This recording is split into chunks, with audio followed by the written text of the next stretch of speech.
Já. Não dá nem para pentear o cabelo, hein? Como é? Não dá nem para pentear o cabelo, agora já está ao vivo aí. Essa é a minha dificuldade, né?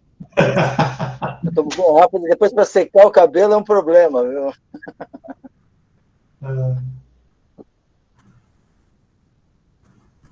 E aí, devemos começar já? Como faz?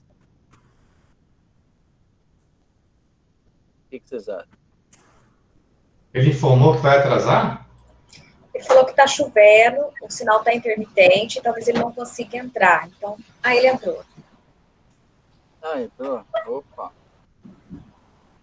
Maravilha.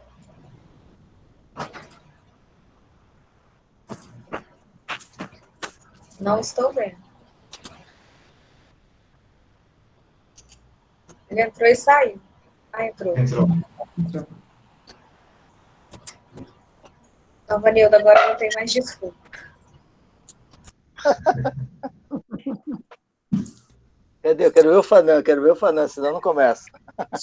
Já está vendo. Ah.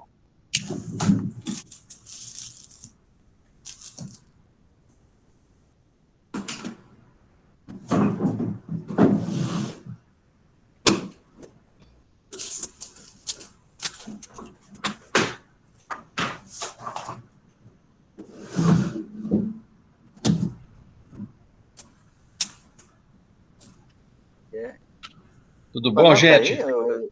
Opa! Vanildo, Rubens, Marina, Néia, Gustavo, todo mundo. Gisele, gente, vamos... Renata, gente, Sorips. Gente, vamos... Opa, Nan! Tudo bem? Gente, vamos mudar de assunto, que o assunto chegou. Tá certo. Estava falando de você, que você só começa quando você chegar. Olha, beleza, bom saber. Por isso que eu quis vir correndo. Vamos lá, então? Vamos lá. Podemos começar? Rubens? Rubens está por aí? Tá. Estou aqui, Vanildo, estou na tela. Opa, é que eu não estou vendo. Podemos começar? Sim. Claro. Vamos lá, então. Então, boa noite a todos, oficialmente.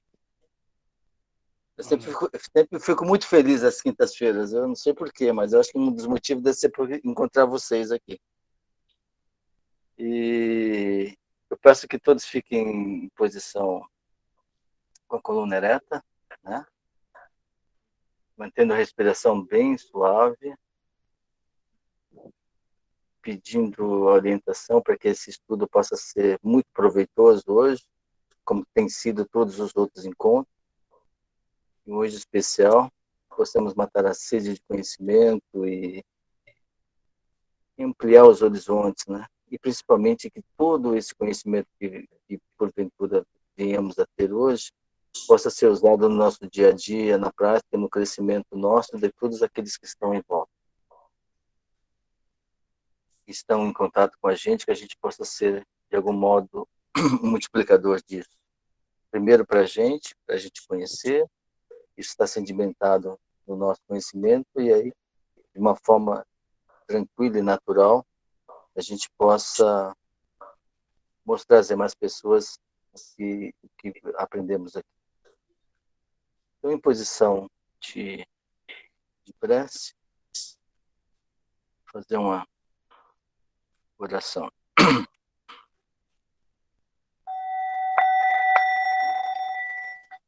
Samastasi de Sampanaha Desvara Parisitur, Pataye Savalokipya Sudam Tiambavaviti, Antu Savakaleshu Savalokeshu Savada, Kusali Nana Sampanar de Gayu Shuda Manasa, Lindagas Sati Sankapo Nyanadata Bhavami Aham, Anangantu Mansava Shuda Dharma Pavartaka, Nanasharam Marsidam, Nyanaderrena Sarvada, Datosmi Sarvabhavena Savyogena Sobranam, Kumaram Darshnamurti Narayana Mahamuni, Anisha Yoga Siddhancha Pranamami Sahasrada, Om Namahasile Parameshvyo Yogi Vyaha. Toda a perfeição possui o Senhor no coração, o Supremo Governador. Eu rogo que todos os mundos felizes eternamente sejam. Possa ser perito em todos os assuntos. Possa ser bendito com sabedoria, viver longos anos com pureza no coração. Com saúde e fortaleza. Possam minhas resoluções serem frutíferas e verídicas. Possa eu ser um impartidor de sabedoria ao mundo. Que todos os grandes seres bendigam meus esforços, a fim de promulgar a Shuddha Dharma. Eu me inclino com referência, com conhecimento, ao grande Siddha, ao escritor de sabedoria eternamente auspicioso. Eu reverencio sempre por milhares de vezes ao Kumara Dakshinamurti, ao grande Rishi Narayana e aos outros mestres do Yoga. Saudações aos grandes Rishis e Yogis.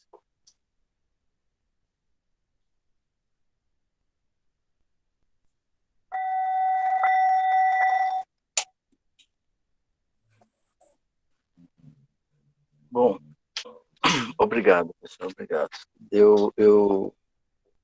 A gente vamos fazer do mesmo modo como nós fizemos da última vez, que parece que deu um efeito bem legal. Então, a gente vai ler primeiramente todo o capítulo, e aí depois o Rubens vai ponteando onde são os pontos importantes, e aí ele comanda o resto da história. Alguém se prontificaria a ler para a gente? Panã? Ó, a minha Você energia aqui voluntariamente vai ler para nós. a minha energia aqui deve acabar, porque já, tá vendo a movimentação da energia? Se quiser, posso começar aqui, se eu cair, outro lê. Posso ler também. Então lê, Marina, acho que é melhor. A Marina lê, legal. Bacana. Obrigado, Marina. Obrigado a todos, a Panã e a Gustavo também. Obrigado. Capítulo 7, Kaivalya Dharma Gita.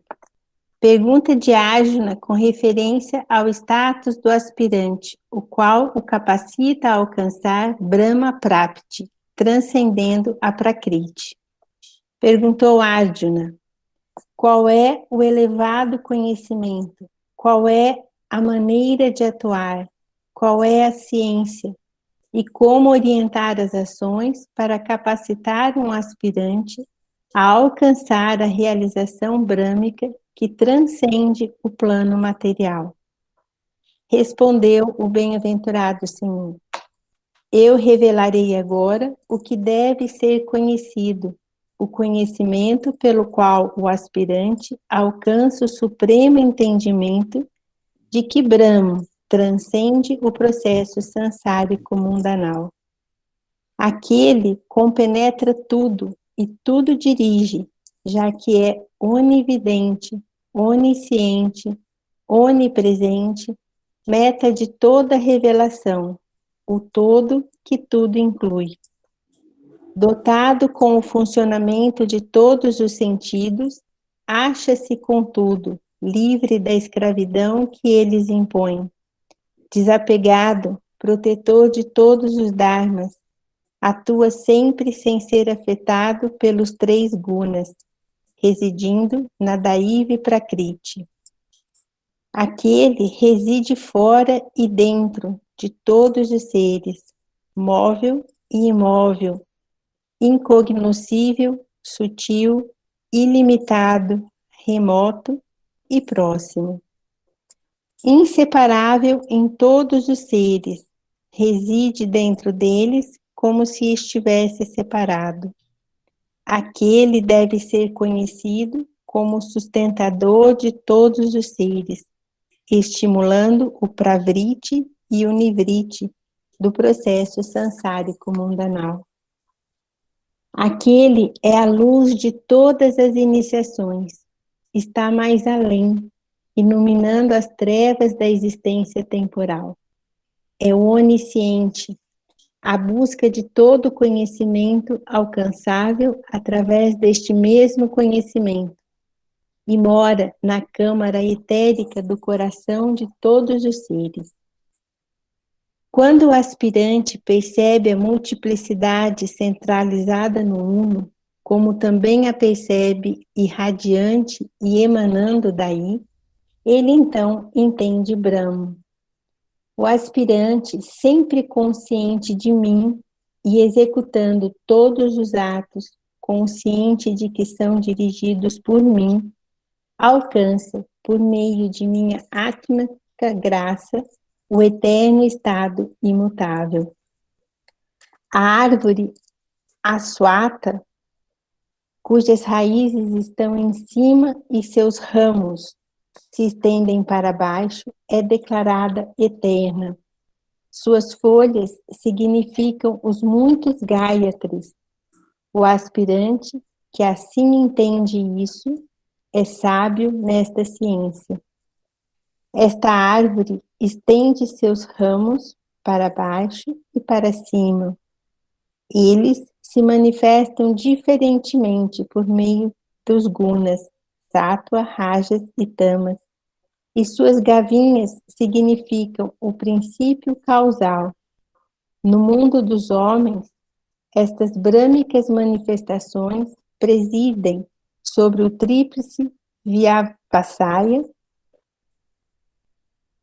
Jnana, Bhakti e Karma, terminando com Sannyasa, embaixo, em Pravriti e Nivriti, e em cima, no Yoga, por meio de Tyaga. Aqui, sua expressão sansárica não é conhecida como tal, nem em seu princípio, nem em seu meio, nem em seu fim. Só pode conhecer este eterno processo sansárico mundanal o aspirante capaz de profundo entendimento, isento de perspectiva pessoal, mediante completo desapego. Logo, por meio desse entendimento, a busca suprema deve ser intentada. Quando se alcança a meta, eles já não erram. Eu, como representante de Brahma, sendo o refúgio final e o Supremo Senhor, conheço esse Purusha primordial como uma parte de mim mesmo, de onde o remoto cosmo foi manifestado. Aqueles aspirantes que diferenciam o princípio de vida da matéria, que superaram a egoística perspectiva, que estão versados na ciência do princípio de vida, executando ações sem apego a seus resultados, liberados das dualidades que geram prazer e dor, e, portanto, sendo conhecedores do Atma, como a causa de tudo, alcançam aquela imutável morada. Aqueles que se rendem a mim, ainda que sejam de pecaminosa natureza, materialistas ou sudras, alcançam a senda suprema.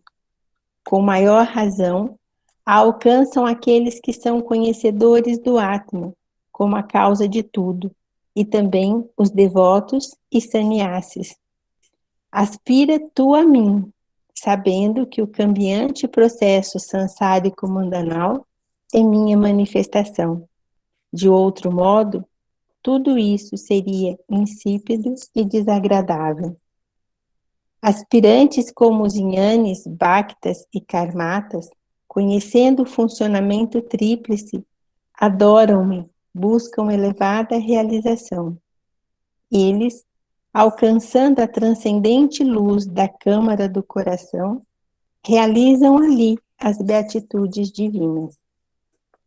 Em verdade, me conhece aquele que reconhece o Paratma como a causa de tudo, morando no processo sansárico mundanal, sendo imutável dentro do mutável. Manifestando-se desde o Avyakta Prakriti, um fragmento meu, o Jiva, de eterna natureza, atua no processo sansárico mundanal, por meio dos 5 sentidos e da mente. Esse divino fragmento, no curso de sua atuação, tanto objetiva como subjetiva, leva consigo aquelas experiências, assim como o vento leva consigo os aromas.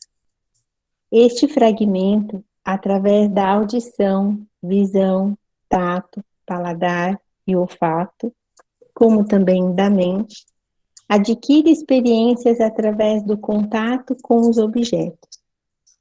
Aos aspirantes que sempre meditam em mim, que atuam dedicando a mim todos os frutos de suas ações e me adoram por meio do yoga como Uno Supremo, cujas mentes moram em mim, ó Partha.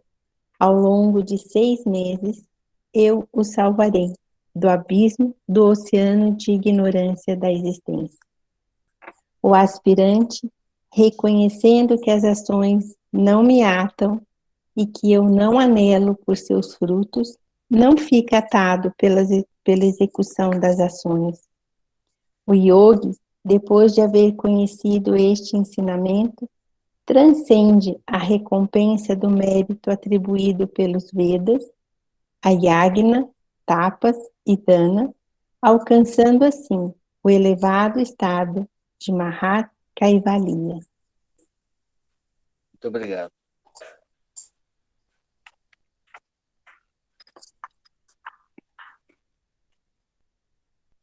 Rubem?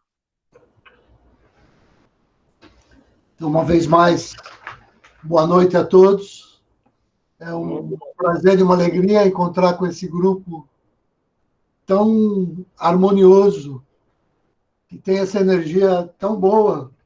Eu estava comentando com o Gustavo e com o Vanildo que eu sinto que nós formamos, de fato, assim, uma egrégora do Shuddha Dharma aqui. E que, de alguma maneira, nós somos responsáveis por zelar por essa egrégora, uma vez que nós entramos para o grupo, né? E a leitura da Marina agora me fez sentir profundamente o que é o mestre Vasudeva Hall, né? Porque é interessante como a leitura flui e a essência do capítulo está muito tranquilo para mim. Ainda que a gente, às vezes, discuta que ele não traduz, né? Que ele transcria para poder facilitar a compreensão da doutrina, é interessante como a mensagem é dada. Ainda assim, a gente seguindo a nossa metodologia, vamos seguir com aquele estudo, verso a verso, para que a gente possa identificar onde ele se afastou da tradução literal e onde a gente pode ter uma ou outra dúvida, né? Para fazer esse estudo, a gente tinha conversado que tem várias opções de outras guitas, e essa aqui é uma recente do scholar consagrado, que é o George Feinstein, né? Tem as suas vantagens porque ela é completa, trazendo o Devanagari, o diacrítico, e também a análise sintática e semântica de todas as ocorrências do texto. Agora, esse texto por si só, às vezes, pode ser insuficiente para nós. Por isso que eu gosto de trabalhar sempre com mais versões, quando a gente vai exemplificar, né? O caso dele, ele, apesar de todas as qualidades, hoje eu vou falar de um problema grave que eu vejo no texto dele, que ele traduz todos os termos técnicos, né? Ele traz tudo para o português. Isso que às vezes pode parecer uma vantagem, para o nosso caso não é também vantagem. Porque o grande segredo, uma boa tradução de um texto do Shuddha Dharma, é a gente identificar quais são os termos técnicos do Shuddha Dharma que representam conceitos que a gente tem que aprender o que eles significam no original. Porque é isso que dá corpo assim, à doutrina. Então, por exemplo, eu não vou traduzir uma palavra como Dharma. Eu poderia, eventualmente, mas a gente pode dar significados. E assim, eu não vou traduzir Brahman, por exemplo, mas poderia. Eu não vou traduzir Atman, mas poderia. E o George Feinstein, ele traduz todos esses termos. Então, às vezes, a leitura dele fica aquela coisa muito ligada ao acadêmico e afasta a gente do sentido místico também do texto. Por isso é bom ter outros textos para acompanhar a gente. Isso dito, queria lembrar que o capítulo 7º, Kaivalya Dharma Gita, ele encerra a primeira sessão dessa baixa de Hansa Yogi, né? Que é a sessão do Gnana. Às vezes a gente fala Gnana, né? Mas às vezes, para a gente entender no sotaque, a maneira de dizer, tem duas formas que as pessoas gostam. Ou eles falam de Guiana, por exemplo, ou eu uso, igual quando eu falo no nhoque. Esse nhoque é Nhana, por exemplo. Também tá bom. Também fica próximo do sânscrito, né? Então, nós estamos encerrando esse capítulo. E o que me chamou muito a atenção, eu não tinha percebido isso antes, é que esse último capítulo do Nhana, ele tem um paralelo com o primeiro capítulo da próxima sessão, ou seja, que é o capítulo 8º, né? E o primeiro verso dos dois capítulos, eles são muito próximos no sentido e significado. Ou seja, tem uma continuação na discussão que a gente vai ter no texto, né? A gente vai ter oportunidade de ver isso mais para frente. Então, aqui, antes, só para começar, Kaivalya. O que é que significa Kaivalya, né? Do que a gente está tratando aqui nesse texto, quando fala em Kaivalya? Lembrando que é o último capítulo que trata da parte de Jnana, do Shuddha Sankhya, né? Esse é o último capítulo. Kaivalya, lembra que nós falamos sobre Kevala, né? Kevala, Sankhya, por exemplo. Kevala com aquela ideia até de advérbio, né? Unicamente, exclusivamente pelo Sankhya, por oposição ao Shuddha Sankhya. Dessa palavra Kevala, existe um processo em sânscrito que eu gero a palavra Kaivalya. Elas são muito próximas. Então, a palavra Kaivalya, ela quer dizer independência, ela pode dizer libertação ou separação. Que independência, que libertação e que separação? Separação ou desidentificação do espírito com a matéria desse mundo, desse corpo, né? Então, libertação da influência dos três gunas, né? Então, essa separação quer dizer que eu tenho claro o que é do âmbito do espírito e do âmbito da matéria. Então, o primeiro verso, só para lembrar, ele não aparece nas outras Gitas. Ele é do Bhishma Parvan, né? Porque a nossa Gita tem alguns versos a mais. São 745 contra 700, né? Esses 45 versos a mais que não estão na Gita estão no Mahabharata, na seção do Bhishma Parvan. O que é que significa Bhishma Parvan? É aquela seção, Parvan, que vai lidar com todo o processo do envolvimento de Bhishma, dentro do Mahabharata, até a sua morte, logo depois do episódio da Bhagavad Gita. Então, por que eu estava falando isso? Não sei o que aconteceu, me deu um branco total agora. Esqueci completamente. Você estava falando da questão da parte de que o capítulo, o verso primeiro não está na Gita de 18, está no Mahabharata. Isso. Então, só para lembrar isso, mas que esse verso está lá. Então, aqui o importante é a gente entender como é que vai ser feita essa distinção, né? O Kaivalya, eu posso pensar nisso, tem dois termos técnicos muito importantes, que aparece na Gita, e algumas pessoas que leem os artigos dos instrutores já viram, que é Kshetra e Kshetragnya. Não sei se já ouviram essa expressão. Né? Kshetra quer dizer o campo, né? Kshetragnya é o conhecedor do campo. O campo é o campo material, é a natureza, é a Prakriti. E o Kshetragnya, aquele que conhece o campo, que é o conhecedor do campo, é o espírito, né? E a própria Gita, ela abre com essa expressão, né? Dharma Kshetre, Kuru Kshetre, né? Ou seja, no campo do Dharma, no campo dos Kurus, o que é que estavam fazendo os meus descendentes? Oh, Sanjaya. É assim que a Gita abre. E essa expressão, Kshetra, quer dizer no campo, no Kshetra, né? Então, a palavra Kshetra é muito importante, porque designa esse campo material. E esse capítulo, então, que vai apresentar a gente o que valia, vai falar exatamente sobre esse processo que permite que a gente identifique perfeitamente o que é o Kshetra, o que é o Kshetragna, e como é que eu obtenho a emancipação de Kshetra. É isso que está sendo dado aqui, né? Então,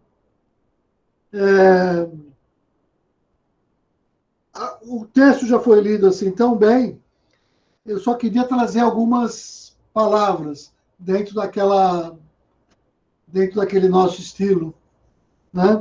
De discutir os versos da Gita. A gente às vezes diz que são os versos da Gita. Então, por exemplo, eu podia fazer verso a verso e ir apontando na outra Gita. Mas não sei se é necessário, só se alguém tiver uma dúvida em um verso específico. Vou fazer, por enquanto, alguns comentários mais gerais. Por exemplo, no verso 5º, né, ele diz: aquele reside fora e dentro. Então, ele vai sugerindo, a partir daqui, a ideia e sentido das palavras pravrit e nivrit. Agora, quando eu leio isso, eu tenho a impressão que ele está mostrando para mim a tradução que ele fez no verso dessas palavras pravrit e nivrit. Isso não é verdade, porque essas palavras não ocorrem no verso. Ele está só interpretando, está ajudando a gente a entender esse processo. Mas a palavrinha em sânscrito, ela não aparece ali, né? E outra ideia muito importante, que eu acho que eu queria discutir agora, é a nota de rodapé número 1, que logo na abertura aqui, fala, o verso 1 já dizia assim, né, do Bhishma Parvan, alcançar a realização brâmica, ou seja, e aqui ele chama de Brahma Prapti. O que é a Brahma Prapti? Eu queria, antes de seguir, ouvir um pouquinho as pessoas sobre essa experiência que nós temos, desse conceito tão importante. Aproximação a Brahma? Então, é por aí, isso mesmo. Claro que a ideia comenta que seria um mais elevado estado de consciência, uma das possíveis definições. Então, eu vejo tudo isso por aí. Mas que mais? Quer dizer, essa parte é a parte mais assim, imediata, né? O que mais que a gente tira daí, desse termo? Como é que a gente... Aí tem o fio da meada. Se eu começar a puxar, eu vou até os Vedas. Como é que eu puxo esse fio? Né? Assim, acho que eu vou começar a falar, depois se alguém quiser, aí então comenta, né? A primeira coisa, Brahma Prapti aqui, ela vai estar associada... Qual é o quinto Purushartha? Como é o nome do quinto Purushartha no Shuddha Dharma Mandala?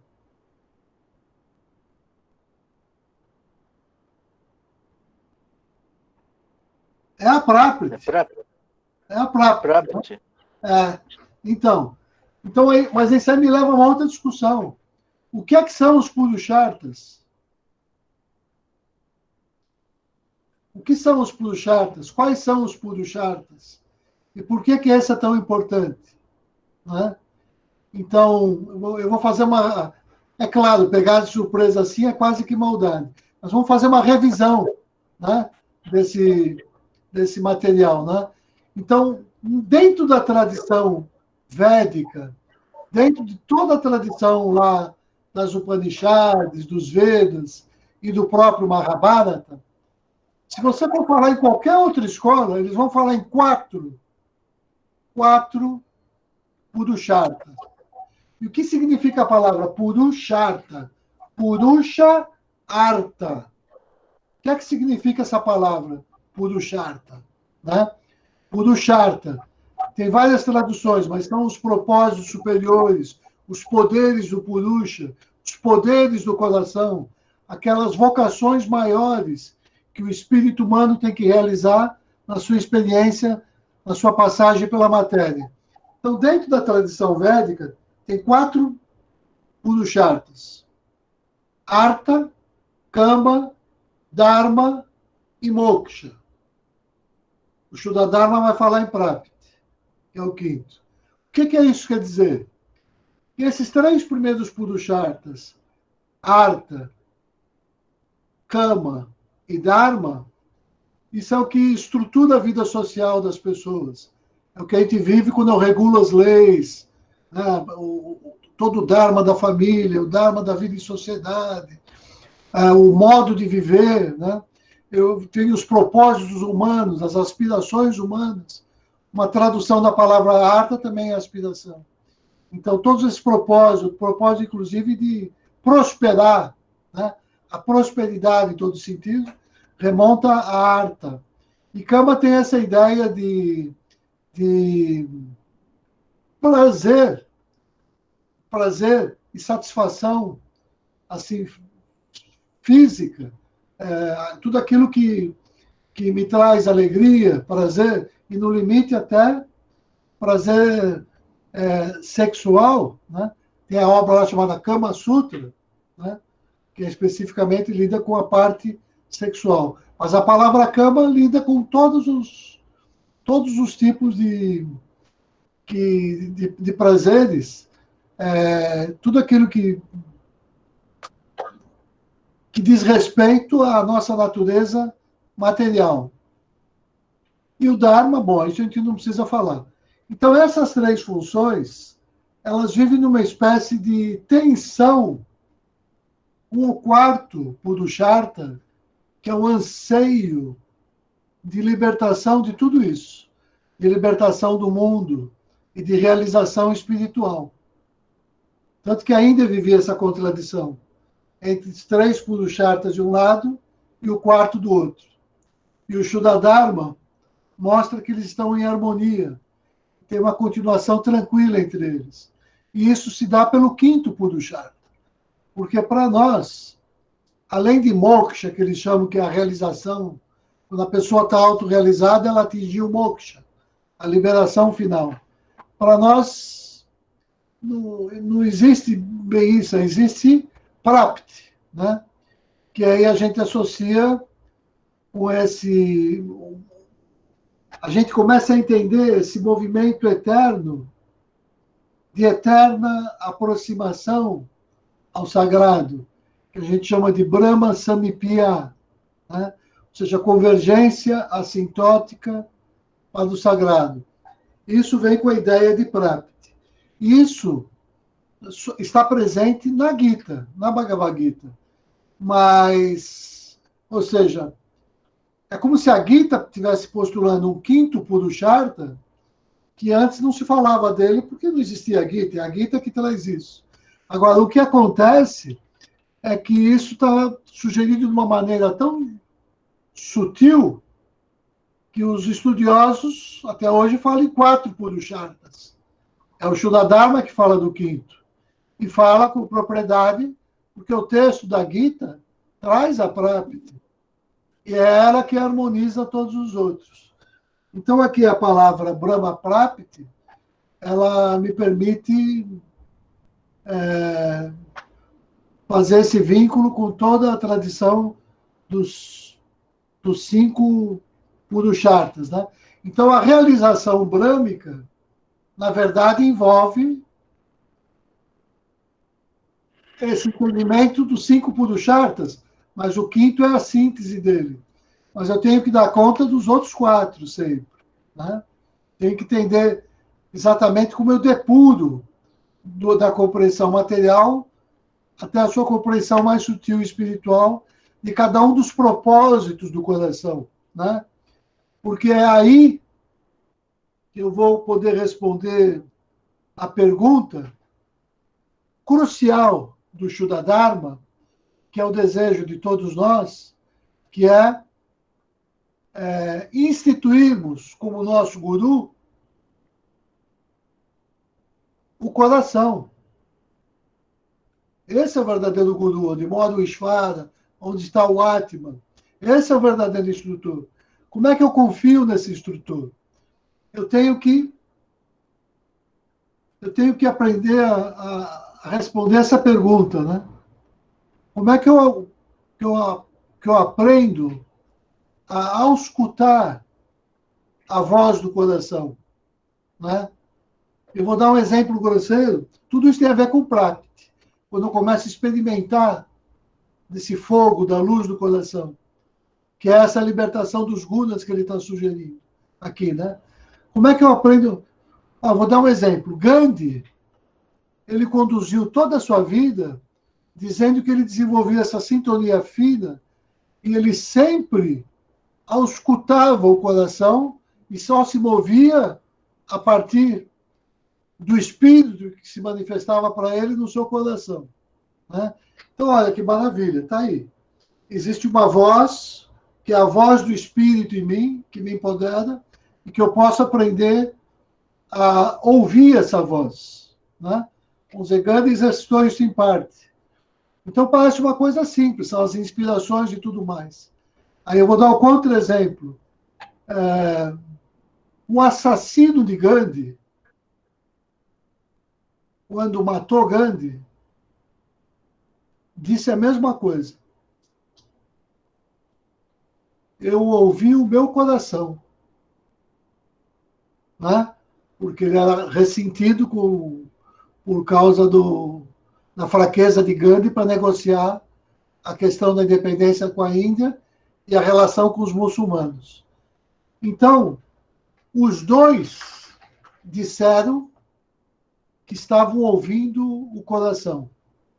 Um com propriedade e o outro, assim, parece meio claro, sem essa legitimidade. Como que eu, quando exercito essa escuta, começo a desenvolver a capacidade de confiar que eu estou discernindo corretamente isso que me contata com o coração, que eu estou instituindo com o meu guru interno. Porque não é outro o objetivo da Nirguna Dhyana, senão nos trazer esse estado de comunhão e de capacitação. É isso que a gente está buscando, né? Então, tudo isso está sugerido aqui. Por isso que eu queria mencionar essa ideia relativa a Brahma Prapti. E eu não sei se ficou muito estranho, se alguém quer mencionar alguma coisa. Às vezes eu tenho a impressão, hoje a gente está fazendo um pouco diferente.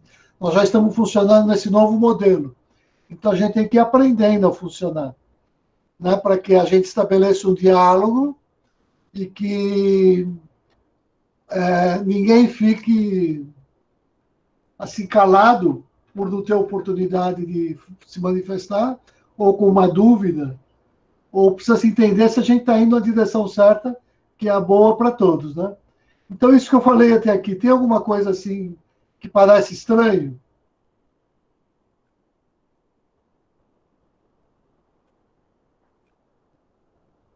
Não. Mas então tá bom. Então, dentro desse mesmo sentido, né, de discussão dos versos, e respeitando o tempo, nós nos comprometemos que nosso encontro teria 1h30, não é isso? Então, a gente termina às 9h30. Então, ele tem que fazer uma seleção de algumas partes assim, mais importantes, que cada um pode sugerir um verso que chamou a atenção, ou eu posso ir mencionando alguns que chamaram a atenção para mim. Então, por exemplo, acho que depois que eu fizer essa passagem, a gente pode abrir e cada um menciona os versos que também teve alguma dificuldade, uma coisa assim, né? Então, por exemplo, o verso 10º. O verso 10º. Será que a Marina podia ler de novo?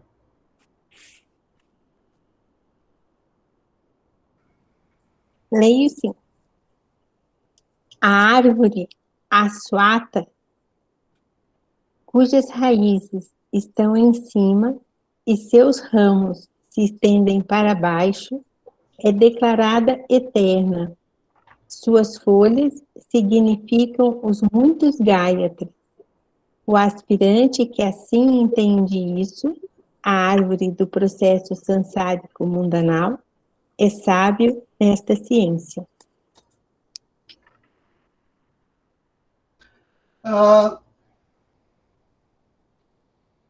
O pessoal sabe o que é a árvore Ashwata e o que significa essa metáfora? Alguém quer falar alguma coisa assim?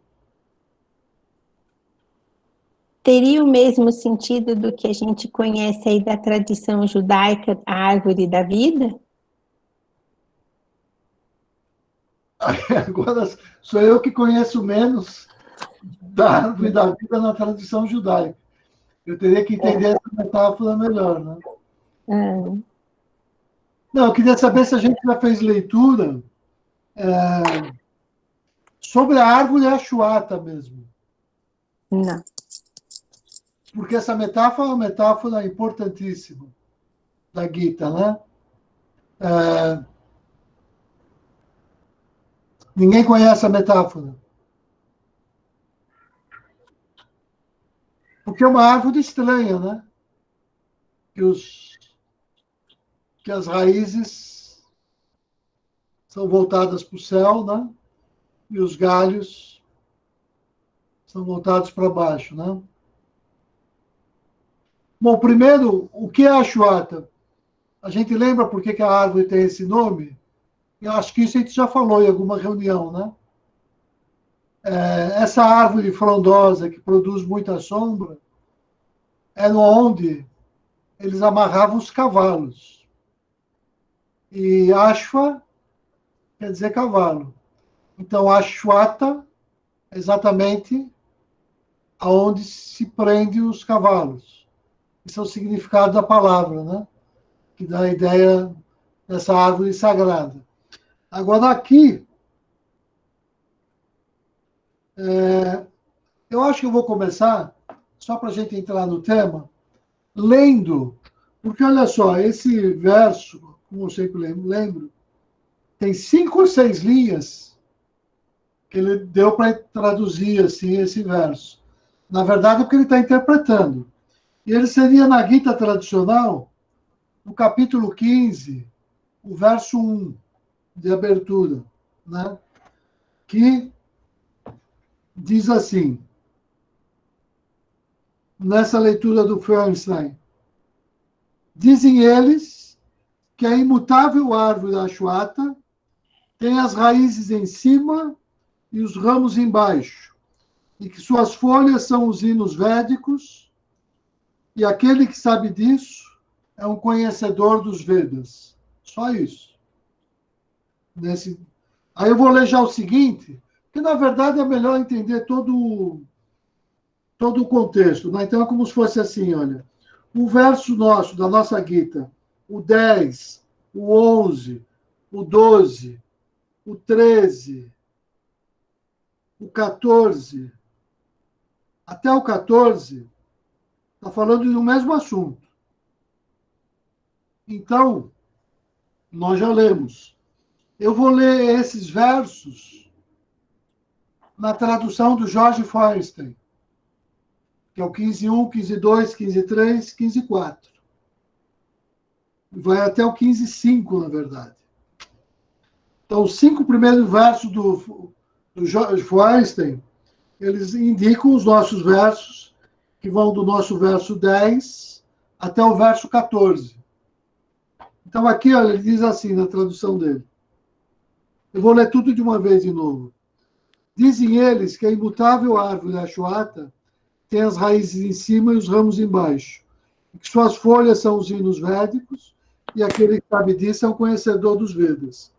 Seus ramos, espraiando-se embaixo e em cima, são nutridos pelas qualidades primárias, né, os gunas. Os objetos são os galhos menores, e embaixo, no mundo humano, proliferam as raízes ligadas à ação. Sua forma não é percebida dessa maneira aqui no mundo, nem tampouco seu fim, nem seu princípio, nem seu alicerce. Tendo-se derrubado, cortado essa árvore Ashwata de raízes bem desenvolvidas com a firme arma do desapego, deve-se ir no encalço daquele estado mental do qual os que o alcançaram não retornam. E, em verdade, refugio-me naquele espírito primordial de onde promanou a antiga criatividade. A metáfora da árvore de Ashwata tem vários níveis de entendimento, mas é a própria metáfora da criação. E o que é que ele está sugerindo? Que existe um modo de talar pela raiz, cortar essa árvore, que é o modo de cortar o nosso vínculo com esse mundo sansárico para despertar para a realidade espiritual. Agora, essa metáfora não é assim. A gente tem que, depois que terminar o estudo hoje, tem que fazer uma pesquisa um pouco maior sobre ela, porque ela é muito importante e merece a gente se deter um pouco no simbolismo dessa árvore, que às vezes aqui nós não temos tempo e condição de esgotar tudo isso. A gente tem que ir amadurecendo o que é esse significado. Isso é tão importante que esse é um ponto de encontro entre o entendimento do yoga do Shuddha-dharma, do yoga do Gita, e o yoga de Patanjali, que é um yoga diferente, mas que existe alguns pontos de convergência. A interpretação dessa árvore é um desses pontos, né? Até porque no yoga de Patanjali não tem Brahman, é uma outra coisa, né? Mas existe um livro, eu acho até que eu vou ler essa parte aqui. Eu queria enfatizar essa parte porque eu escrevi sobre isso, na verdade, faz algum tempo. E se vocês me permitem, eu queria ler 3 parágrafos, que é a interpretação dessa metáfora. Agora, para que vocês possam acompanhar a metáfora, eu acho que eu vou compartilhar a minha tela, para que a gente leia junto essa metáfora. Só para a gente entender o sentido profundo disso. Tudo bem? Alguém quer falar alguma coisa? Sim, não? Tá certo?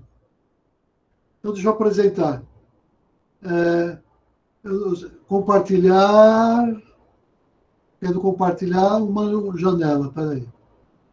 Não, uma tab, né? Peraí. Vou compartilhar essa aqui.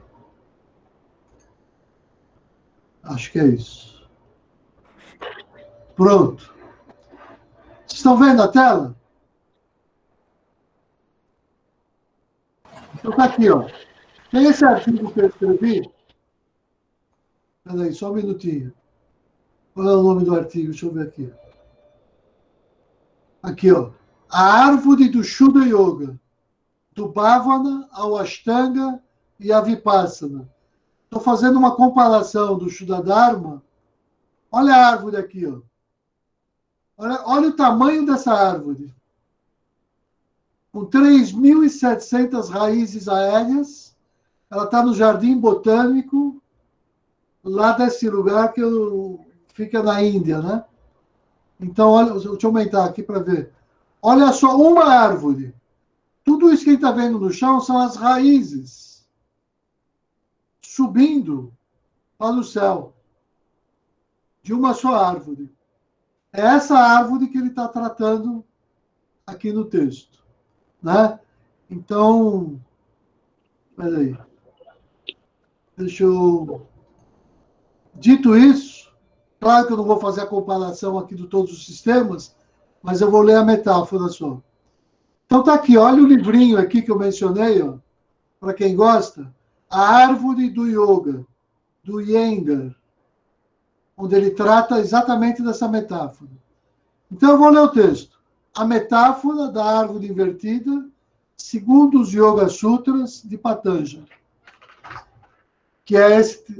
Agora eu estou fazendo a interpretação não do Shuddha Dharma, mas deles, para a gente poder mostrar, porque é a mesma árvore, a mesma metáfora que eles estão se referindo, mas é uma outra leitura da mesma metáfora, né? Então, a árvore sempre foi utilizada como metáfora da vida espiritual e do processo de ascese mística. Ela está associada, lembrando aqui o que a Marina disse, tanto à queda do paraíso, como ao homem que, segundo Jesus, se conhece pelos seus frutos. A Bhagavad Gita compara a unidade da vida expressa no Bhavana a uma árvore. O seu texto tem várias chaves que possibilitam a compreensão dos versos mais enigmáticos. O próprio Krishna alerta no 15º capítulo da Gita tradicional, né? Eu sempre falo da Gita tradicional, que decifrar a metáfora da árvore significa encontrar a chave para compreender a essência das escrituras sagradas. Segundo os estudiosos, essa árvore simboliza tanto a manifestação cósmica, se eu for lembrar todo aquele processo que vem de Mahat, Manas, né?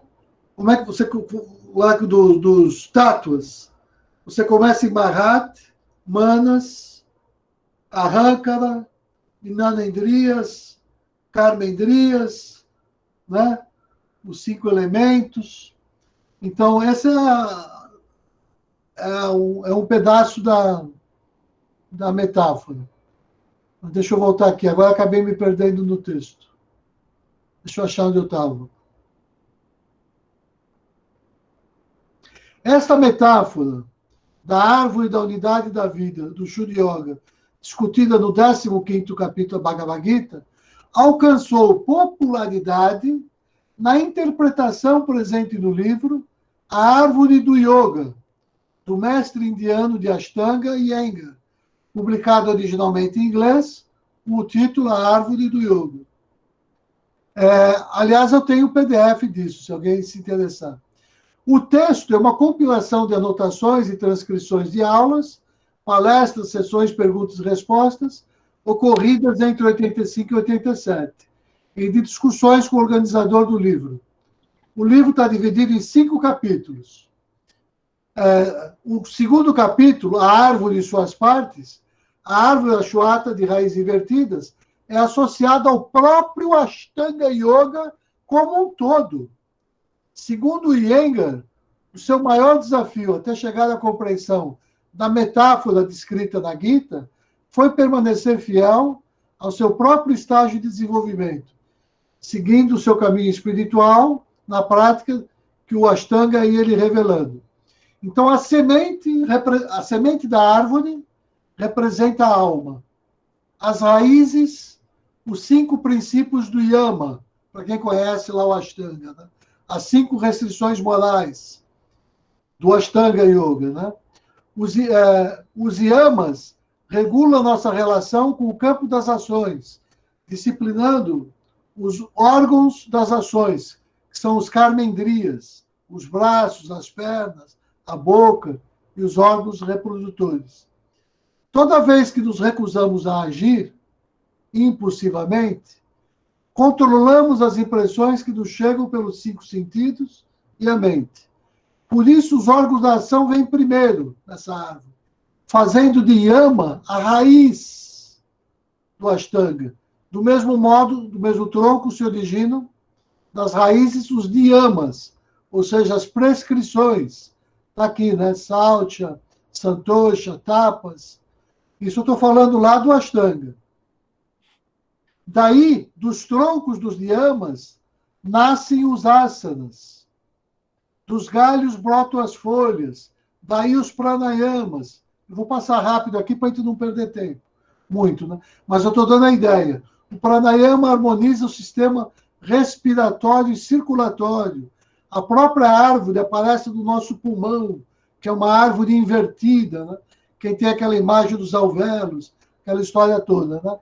Então, assim, de forma natural, a partir do momento que nós aperfeiçoamos a nossa conduta, ou seja, yamas e niyamas, a nossa postura, que é o asana, em relação ao mundo exterior, né? Que é a nossa respiração, o pranayama, que a gente relaciona com o exterior, a gente vai entender a função da casca da árvore, que protege a seiva dos galhos, que representa o recolhimento dos sentidos. E a casca simboliza a pele, né? E aí pela pele a gente tem o tato, né? Que é outro dos sentidos. Então, aí ele vai evoluindo até dizer que a seiva da árvore é a dhyana, a meditação, e a flor é que nos unifica com o todo. Então, uma imagem muito bonita desse processo de manifestação no corpo, e como a gente vai depois disciplinando esse corpo até fazer o retorno para esse mundo. E quando eu faço esse retorno, aí eu me liberto desse corpo. Por isso que eu talo essa árvore, porque a árvore é da natureza desse mundo manifestado. E eu retorno para o mundo do não manifestado, né? Então, pronto, eu queria ler esse texto para falar que existe isso lá no Yoga de Patanjali. Eu sei que é uma coisa está um pouco distante, mas para nós aqui, por que precisa cortar essa árvore que eles dizem aqui? Por isso, porque ele está dizendo que o processo de manifestação, a ciência dos tatos, quando o espírito entra na matéria, ele vai gerando essa árvore toda, que é a árvore que permite o meu desenvolvimento. Depois eu tenho que me libertar dessa experiência da matéria. Então, aí de uma maneira elegante, está resumido nessas palavras sábias do nosso mestre. Eu até queria pedir para a Marina, para ela ler agora de novo os versos 10 e 11.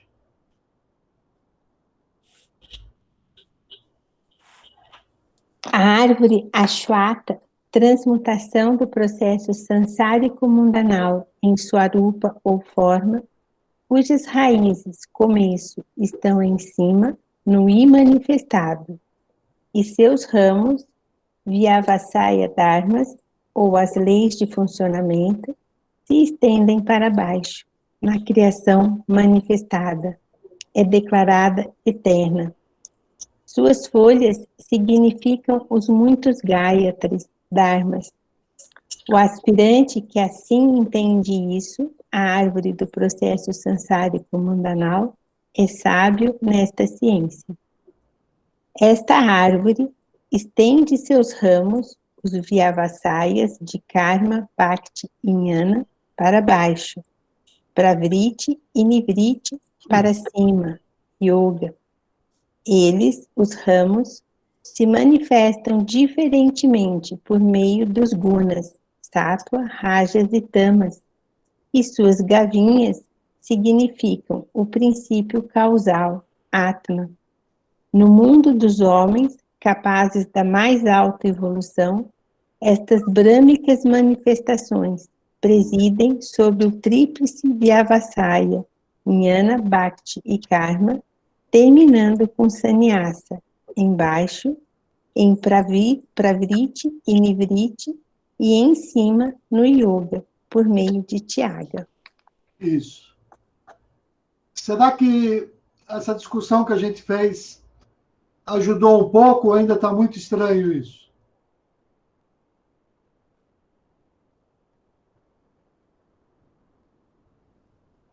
Muito bom, Rubens.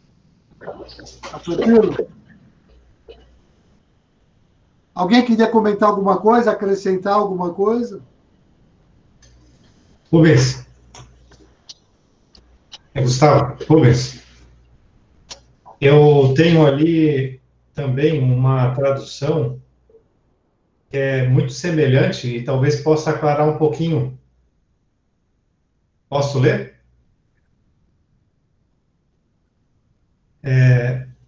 Dizem que existe uma figueira sagrada imutável, com raízes para cima e ramos para baixo, cujas folhas são os versos sagrados.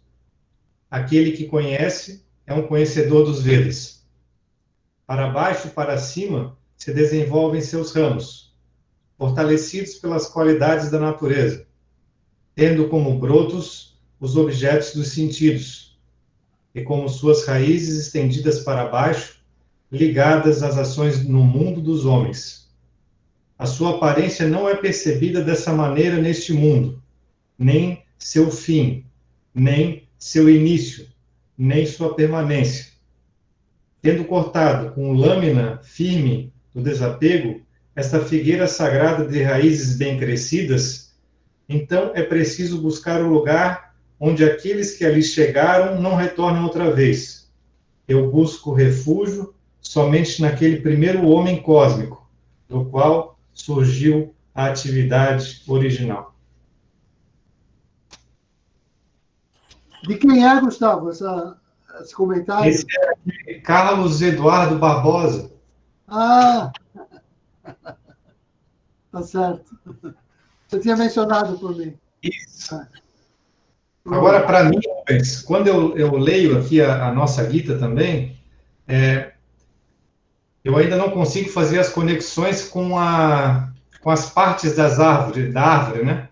Então, quando eu leio aqui, a minha mente questiona, né? Pergunta, mas por que a gavinha significa o princípio causal, o Atma, né? Tenho só essa dificuldade maior de compreensão, mas isso é uma coisa que a mente acaba gerando esses questionamentos internos para poder tentar entender o todo da árvore, né? Mas vou fazer uma pergunta boba agora. Pode não acreditar, mas eu não sei o que é gavinha. Pois é, eu fui no dicionário olhar, e a gavinha, ela seria aquele galinho, como sabe o pé de maracujá, que às vezes ele precisa segurar em alguma coisa? Tem aquela figura. Aquela molinha? A molinha. A molinha, exato. Então, assim, essa metáfora, isso aí dá para fazer, tem muita coisa para se estudar, não dá para a gente resolver tudo, né? Mas, assim, tem várias leituras. Você pode associar isso com o corpo do ser humano, uma pessoa, né? Ou com todo o corpo cósmico, se eu pensar, né? E aqui o nosso mestre, quando ele fala dos Vyavasayas, ou seja, ele se refere ao funcionamento que tanto se dá dentro do nosso corpo, como tanto se dá dentro do corpo cósmico, que é o mesmo. Ou seja, essa mesma árvore, é a mesma estrutura. Ou seja, lá de cima, na raiz do céu, né? Na raiz do céu é onde você alimenta com a seiva, né? A raiz, que é o espírito, e a partir dali você, na matéria, vai gerando todos esses funcionamentos, Vyavasayas, né? Que representam a manifestação aqui na Terra. E depois você tem o caminho de volta, por isso que tem essa ideia da raiz para o céu, né? Que é no quarto Vyavasaya, que é o yoga. E por que ele associou com as gavinhas, né? Eu acho, assim, quando eu estava fazendo o estudo, foi uma intuição muito interessante que a Iyengar teve, né? Ele fez muito bonito, que ele vai da semente à flor, depois do fruto, né? E é isso que ele associa lá com a flor depois dos frutos, é muito próximo disso que está aqui dado pela gavinha, né? Que é esse processo que, na verdade, você precisa sair dele. Você está no processo de samsara, né? Nascimento e morte, né? A árvore gera a semente gera uma árvore. Você está todo nesse processo, mas ele vai até que chega uma hora que você tala pela raiz esse vínculo, porque aí você identificou, você alcança o que eles chamam no nosso capítulo de Kaivalya, né? É o estado de independência em relação ao processo sansárico, né? Ou a necessidade de você retornar para cá. Mas eu estou falando também assim só como um curioso, na verdade. Eu acho que essa matéria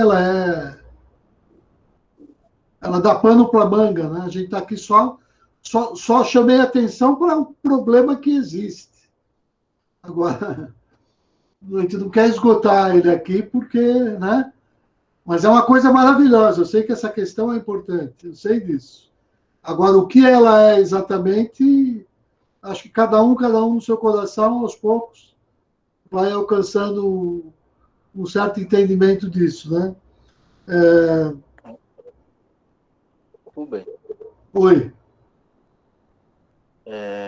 você vai mandar para a gente esse texto aí, né?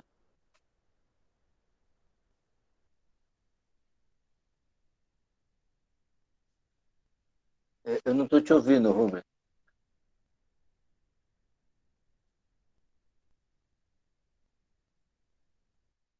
Eu estava sem o microfone, desculpa. Não, o que eu disse é que eu posso compartilhar isso agora, porque como está no blog, eu já compartilho no grupo agora. Eu já vou pôr agora no grupo. Eu já até compartilhei lá. Ah, ela já tinha compartilhado. Já. Eu estou intrigada com isso aí agora. Travei. Rubens, eu tenho uma dúvida aqui, que eu acho que não tem aqui. No 23, no versículo 23, desculpe, não sei se já acabou toda a questão da árvore, é que realmente não vai conseguir, né? Falar tudo sobre ela. Mas no 23 tem aqui, ó. Cujas mentes que moram em mim, ó Parta, ao longo de 6 meses eu os salvarei do abismo do oceano de ignorância e existência. Essa data aqui não é uma data meio esquisita. Então, assim, a gente ia voltar e chegar lá. Mas eu acho, não sei se você já não checou nas outras guitas. Não tem data lá, né? Não tem data, não tem data. É em curto tempo, num período, quis dizer assim, eu vou abreviar. Se você agir de acordo com a lei do Shuddha-dharma, eu vou abreviar esse caminho. Mas é óbvio que não é em 6 meses. Né? Assim, não sei de onde vem isso, sinceramente. Mas qualquer outra guita não tem isso. Você falou bem, né?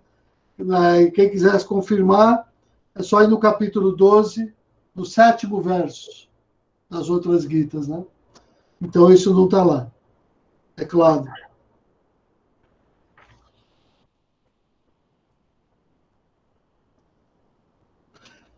Mas eu queria voltar aqui, só para encerrar a história da árvore, que... Deixa eu ver aqui uma coisa.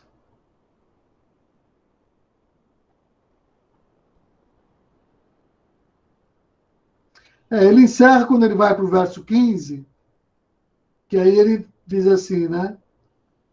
Aqueles que se rendem a mim, ainda que sejam de pecaminosa natureza, materialistas ou shudras, aqueles que confiam inteiramente nos nascimentos como base, alcançam a senda suprema. Aqueles que se rendem a mim. Vem logo depois da metáfora da árvore, que aparentemente está explicando como é esse processo todo de rendição, né? Agora, o modo que o nosso mestre traduziu aqui, esse está muito distante mesmo do original, né? Porque esse verso traz embutido duas críticas ácidas à época do hinduísmo, né? É o sistema de castas e as mulheres.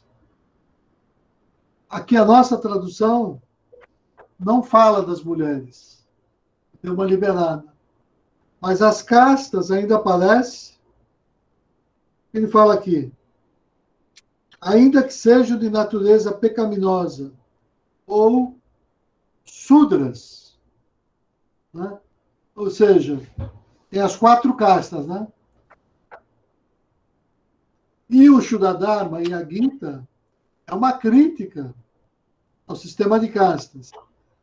E o verso aqui que a gente mostra já começa a deixar claro que é uma crítica, porque está dizendo que mesmo um Shudra, ou seja, um serviçal da casta inferior, pode, se render ao Atma, chegar à realização espiritual. Agora, o original, a tradução literal, é ainda mais forte. Porque naquela época da Índia, embora a mulher fosse protegida, privilegiada e endeusada, também existia um pouco de... Como é que eu vou falar? De um tratamento diferenciado em relação ao homem. As mulheres, tem gente até, não sei qual é a parcela do hinduísmo, mas que eles acreditavam que para chegar à realização final, você tinha que reencarnar como homem, porque só o homem seria possível enfrentar os obstáculos e as dificuldades, e as mulheres não passariam por isso, e que, portanto, não estariam aptas para alcançar a realização final. Lá, antes da Gita, né? E esse verso é um pouco a crítica disso.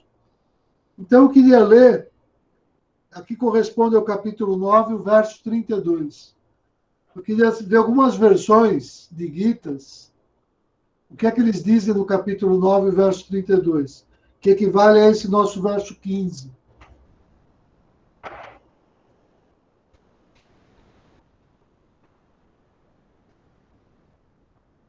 Posso ler aqui enquanto isso?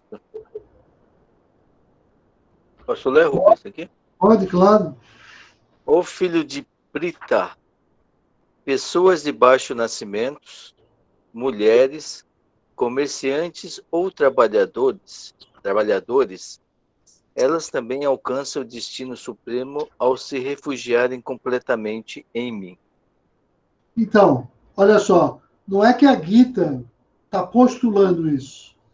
Ela está reconhecendo como era o entendimento da época, que mesmo as mulheres eram consideradas de nascimento inferior. E aí o que o texto está dizendo é que, para a Gita, são todos iguais e todos podem alcançar a realização. Mesmo aqueles que naquela época eram considerados de nascimento ou de natureza pecaminosa. Eu vou ler aqui a versão do Feinstein, né? Pois os que se refugiam em mim, mesmo aqueles nascidos de úteros pecaminosos, bem como as mulheres, os comerciantes e até os servos, todos eles percorrem o caminho supremo, ó filho de Prita. Por exemplo, naquela época, um empresário, um membro da classe comerciante, ele não tinha acesso aos textos sagrados. Os Vaishyas, né? Nem os Shudras, que são os serviçais, eles não tinham acesso. Eles eram considerados de natureza inferior. Esse acesso era dado aos príncipes, ao pessoal da classe política, os kshatriyas, e os brahmanes, ou seja, o pessoal da classe dos instrutores, dos religiosos. E aí o Krishna está dizendo, não. Qualquer pessoa que viver a disciplina, a doutrina do coração, chega até o Atma, independente de nascimento, de sexo, de gênero e tudo mais. É isso que está dizendo esse verso.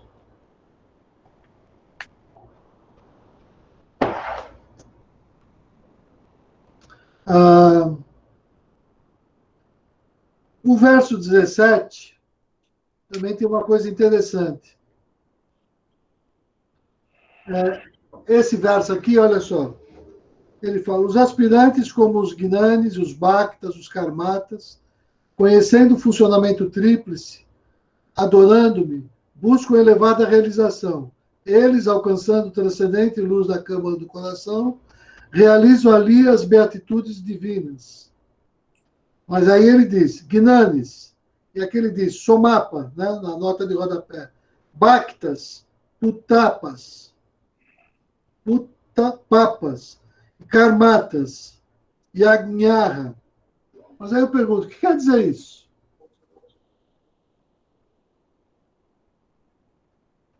Na verdade, não é difícil de responder o que é isso. Tá? A resposta para isso, nesse caso, esse George Forrester aqui traz uma resposta bastante tranquila e satisfatória. É só olhar o verso 20 do capítulo 9 e depois eu vou, na verdade, passar para a interpretação que ele fez desse verso, palavra por palavra, porque aí nós vamos entender por que ele está chamando de Gnani, de Bhakta e de Karmata, e o que quer dizer esse Somapa, Puttapapa e Yajnaha. Né? Então, aqui o verso 20, ele diz assim, 9 e 20, né? Os bebedores de Soma, ou seja, ele está se referindo aos somapas. Somapa quer dizer o bebedor de soma. Quer dizer, era um tipo de sábio antigo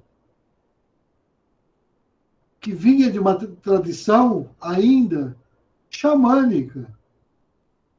Xamânica. É mais ou menos como se fosse, aqui os somapas, né? O pessoal do Santo Daime. O pessoal da ayahuasca. Ou seja, aqueles seres que, dentro de um ritual sagrado, fazem uso de certas substâncias para entrar num estado alterado de consciência e, a partir daí, adquirir um certo conhecimento religioso, que é o conhecimento que te dá um poder nesse nível que a gente chama, de modo geral, de xamânico, de uma relação xamânica com as forças da natureza. Porque ele vai contrapor esse saber, que é importante e fundamental, com outro estágio depois, que é o estágio do yoga puro e fundado unicamente no Shuddha Yoga, né? De Bhavana, Karma e Diana. Então, deixa eu ver aqui. 9h20. Eu vou olhar direto a página 401. Acho melhor. Na página 401. Esse livro do Feinstein, para quem tem ele. Acho que alguns compraram, né? Deixa eu ver se eu acho aqui.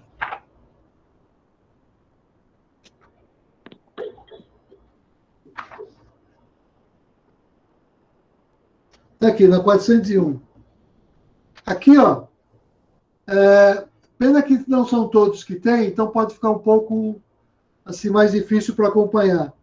Mas ele vai colocar todas as palavras, o que elas significam, uma a uma.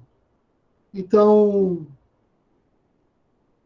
onde é que eu quero achar aqui? Eu estou no 9h20. 9h20. Tá. Então, ó, somapas. É soma mais paz. Igual paz. Bebedores, soma. É o soma, né? Então, bebedores e soma. Puta papas. É esse puta mais papas. É um plural. Ou seja, purgados do pecado. Ou seja, aqui ele está dizendo aquelas pessoas que têm essa disciplina devocional que ele está associando aos bhaktas, né?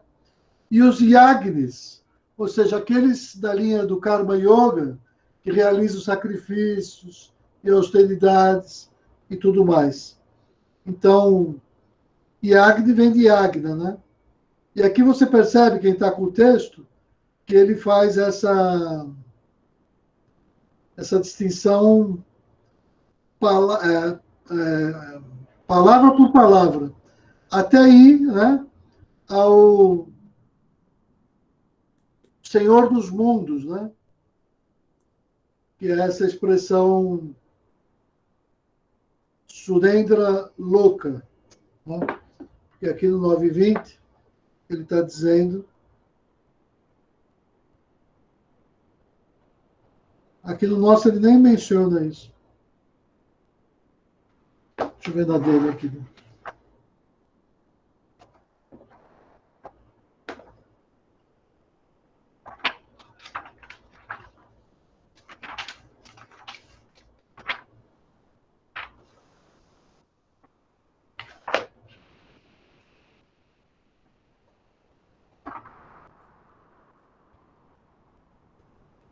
Perdi aqui. Então, os bebedores de soma, que conhecem a tríplice ciência, purgados do pecado, e tendo-me adorado com sacrifícios, ou seja, os purgados do... os bebedores de soma são os gnanis nesse sentido de conhecimento xamânico.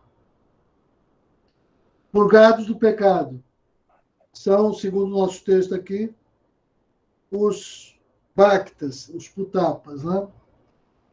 E, tendo-me adorado com sacrifícios, desejo o caminho do céu, atingindo o mundo meritório do Senhor dos deuses, provo dos divinos prazeres, dos deuses no paraíso. Aqui a ideia, que parece muito estranha, é quase que uma crítica. O que ele está dizendo, na verdade, é o seguinte: essas três classes não são de discípulos que vão alcançar a realização final. É porque dentro da literatura da Índia e do próprio Shuddharma, num primeiro estágio, quando você é uma pessoa boa e virtuosa no mundo, você tem direito a usufruir de um gozo espiritual, uma vida feliz, plena, como se você vivesse numa espécie de paraíso. Inclusive, se você mora, você vive numa região que é uma região paradisíaca. Mas essa região paradisíaca, onde você está, é uma região de onde você ainda retorna. Você ainda reencarna. Porque o discípulo que não reencarna não é o que ele vai dizer depois, né? Que é o tipo superior. Ele vai dizer Onde é que ele vai dizer? No verso 22. Olha o verso 22 aqui. Os aspirantes que sempre meditam em mim, que atuam dedicando a mim como representante de Brahman todos os frutos de suas ações, me adoram por meio do yoga, como o Uno Supremo.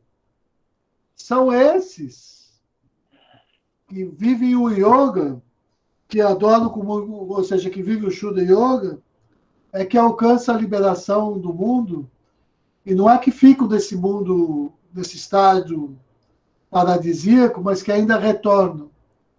Porque existe essa compreensão que antes da realização final, quando você é uma pessoa de mérito, vamos dizer, todos nós, os bons membros do Shuddha Dharma, que a gente se vê assim, nós não vamos alcançar a liberação do ciclo de reencarnação, mas a gente não, provavelmente, imagina, a gente não vai para nenhum purgatório.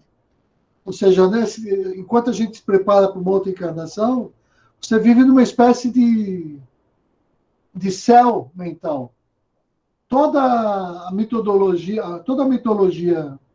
védica é construída em cima dessa ideia de céu mental, onde vivem essas divindades que coordenam esses mundos. Indra, todos esses seres do panteão hindu, né, correspondem a esses mundos paradisíacos, mas que não são ainda,